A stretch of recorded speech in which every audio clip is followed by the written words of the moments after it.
13 साल बाद एक बार फिर से बिहारी मजदूर मुश्किल में है। उन्हें सरेराह मारा जा रहा है, काटा जा रहा है, शहर छोड़कर भागने पर मजबूर किया जा रहा है। इस बार ये दर्द मिला है दक्षिण के राज्य तमिलनाडु से। वहां के चेन्नई और आसपास के कुछ शहरों में काम करने गए बिहारी मजदूरों पर स्थानीय लोगों की तरफ से हिंसक वार किए जा रहे हैं। बिहार सरकार की तरफ से अभी तक इस मामले के फिलहाल शुरुआती जाँच ही की जा रही है। इस घटना ने 2010 का वो घाव ताजा कर दिया है जो महाराष्ट्र में मिला था। उस दौरान वहां के दो राजनीतिक दलों महाराष्ट्र नवनिर्माण सेना और शिवसेना के कार्यकर्ताओं ने महाराष्ट्र से हिंदी भाषियों को बाहर निकालने की मुहिम छेड़ी थी। तब उन्होंने फैक्ट्रियों और दुकानों में घुसकर बिहारी मजदूरों पर हमले किए थे। सड़क पर रेहड़ी लगाने वालों को मारा गया था। स्कूल में पढ़ने वाले मासूम बच्चे तक को नहीं छोड़ा गया था। थिएटर में अगर बिहार की कोई फिल्म लग जाती तो न केवल फिल्म देखने वालों के साथ मारपीट की जाती थी बल्कि थिएटर संचालकों को भी इसका खामियाजा भुगतना पड़ता था।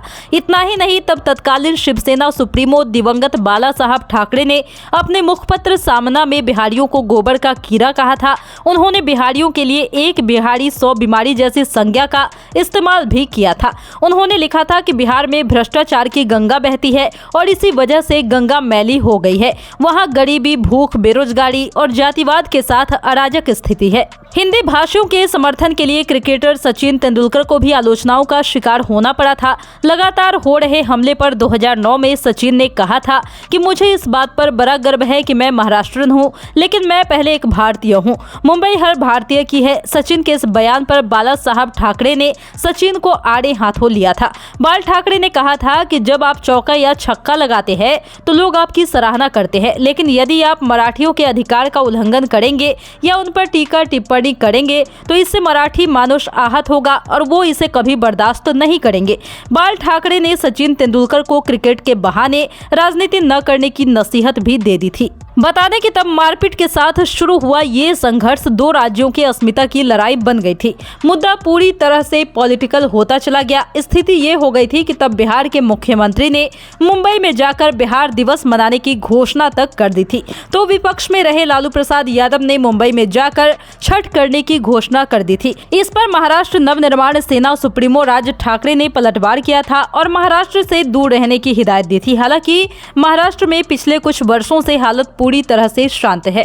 ये घटना पिछले 10-15 दिनों से चल रही है, जहां तमिलनाडु से बिहार के अलग अलग जिलों में लौट रहे मजदूरों के मुताबिक वहां हिंदी बोलने वाले मजदूरों पर चाकू और अन्य धारदार हथियार से हमले किए जा रहे हैं। ये दावा किया जा रहा है कि इस हमले में 12 से 14 लोगों की मौत भी हो चुकी है। मजदूरों के मुताबिक वो उन्हें तमिलनाडु छोड़कर जाने के लिए बोल रहे हैं क्योंकि उन लोगों को यहाँ रहने के लिए उन्हें काम मिलने में परेशानी होती है। विवाद की शुरुआत मजदूरी की दर को लेकर हुआ। तमिलनाडु वाले मेहनताना 1200 रुपए मांगने का फरमान जारी कर दिए हैं, जबकि बिहार के मजदूर इससे कम में काम करने के लिए तैयार है। इसके विरोध में वो लोग हिंसक हो गए हैं और हिंदी बोलने वालों पर हमला कर दिया है। हालात ये है कि बिहार के लोग किसी तरह से अपनी जान बचाकर वहां से भाग रहे हैं। अब बता दें कि मुख्यमंत्री ने सुबह मुख्य सचिव और डीजीपी को वहां के मुख्य सचिव और डीजीपी से बात करने के आदेश दिए। मुख्यमंत्री के आदेश के बाद बिहार के मुख्य सचिव अमीर सुबहानी और डीजीपी आरएस भट्टी ने वहां के हालत की जानकारी ली। इसके बाद पुलिस मुख्यालय की तरफ से बताया गया है कि इस संबंध में चलाए गए वीडियो गलत है और भ्रामक है। I am Sailendra Babu, Director General of Police and Head of the Police Force, Tamil Nadu Police speaking. Somebody in Bihar has posted a false and mischievous video saying that the migrant workers of Bihar are attacked in Tamil Nadu. इसके अलावा बता दें कि अब बिहार सरकार ने अपने तरफ से कार्रवाई की बात कही है। अब एक बात और समझने वाली बात होगी कि पलायन पर लंबे समय से काम कर रहे Tata institute of social science के पूर्व विभागाध्यक्ष पुष्पेंद्र सिंह कहते हैं कि तमिलनाडु में हालिया कुछ वर्षों में बड़ी संख्या में मजदूरों की जरूरत धनकुट्टी, धागा और कपड़ा निर्माण करने वाली कंपनियों को पड़ी है।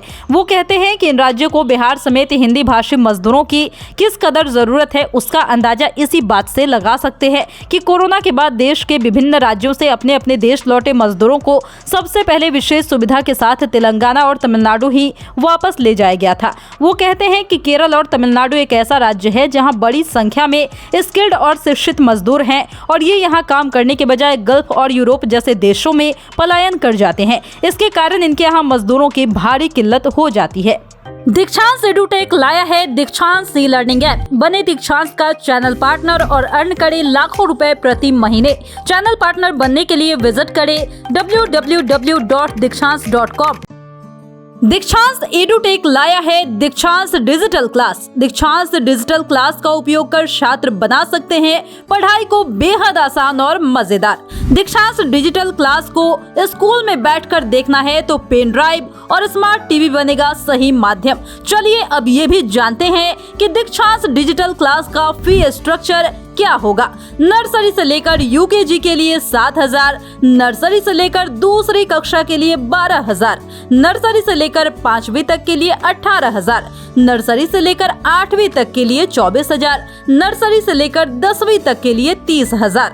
अगर आपको डेमो करना है तो उसके लिए आप दीक्षांत डिजिटल क्लास के YouTube चैनल को विजिट कर सकते हैं। हमारे YouTube चैनल को सब्सक्राइब और Facebook पेज को लाइक करना ना भूलें। धन्यवाद।